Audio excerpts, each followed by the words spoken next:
Welcome sa zip9.com. This video ay tutuloy natin yung ating series about volume of solids, no? And ang pag-uusapan natin ngayon ay about volume of a cone, no? So, ang cone ay medyo may pagkakahawig yung formula niya sa pagkuha ng volume doon sa cylinder, no?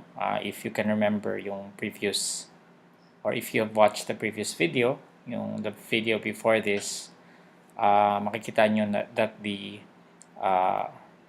or you have probably seen that the volume for finding the area of a cylinder is pi r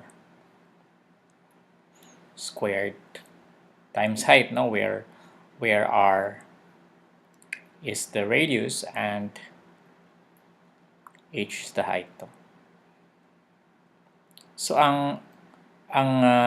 this is the for the cylinder, pero pag yung cone, i-divide lang natin by 3, no? So bakit siya i-divide by 3? Hindi mo na natin siya i-discuss ngayon kasi yung derivation nito involves calculus, no? So siguro we'll have a separate video regarding about the derivations of different volumes of solids, no? Pero dito pag-uusapan lang muna natin is paano siya gagamitin sa calculations, no? So here we have our cone, no? And pag sinabi natin yung r, syempre yung radius ng base, no? At syempre yung height nila is from dito sa tip hanggang dito sa gitna, no? So this is our h, no? So for example, meron tayong cone na merong radius na 6, for example, tapos ang height niya ay 2. Then how do we find the volume, no? So what's the volume? Well, i-substitute lang natin dito sa formula na to. We have V equals pi times r squared, 6 squared, times 2, no? Ito yung height natin, ito yung r, divided by 3, no?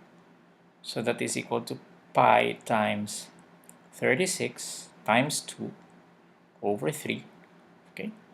May pwede ba tayong cancel? Ito, tsaka ito, no? Yung 36 tsaka 3, pwede natin siya i-cancel by dividing 3 dun sa 36 tsaka yung sa 3. So that is equal to, ang 36 divided by 3 is 12, and then 3 divided by 3 is 1.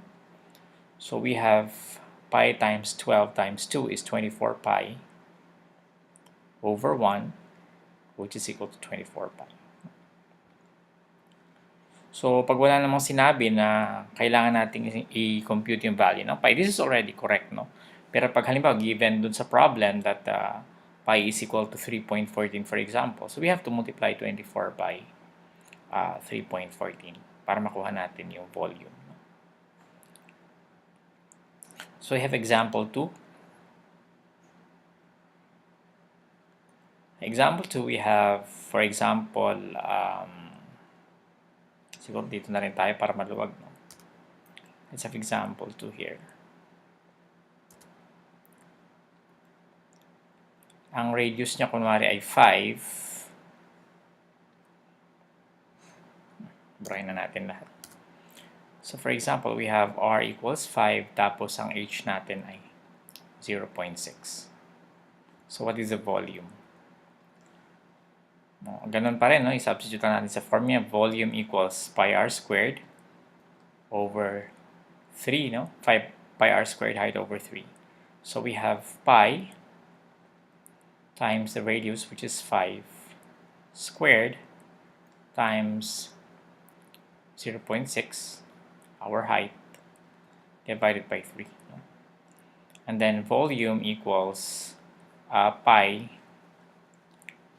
times 25 times 0. Okay. Pwede na pala tayo mag-cancel dito, no? So we have ang 0.6 saka 3 pwede natin cancel out, di ba? So pwede tayo mag-cancel dito. This is 0.2. Pag dinivide natin by 3, and if we divide it by 3 divided by 3 is 1. So we divide both numbers by 3, no? Para makuha yung 0.2 tsaka yung 1. Meaning, 25 pi times 0.2. So that's pi times 25 times 0.2 over 1. 1 na tayo, di ba?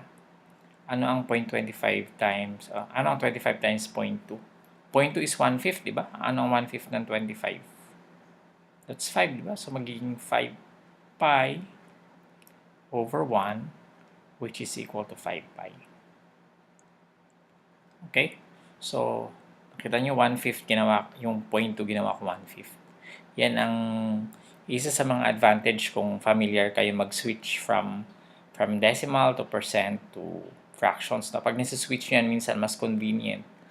Pag nasa-switch nyo yung value, mas madali kayo mag-compute nyo. So, maganda pag-aralan nyo yan. So, suppose yung pi natin, this is already correct, but suppose ang pi natin ay 3.14, no? Inano nila sa problem, in-specify use pi is 3.14. So, we have to multiply 3.14 times 5, which is equal to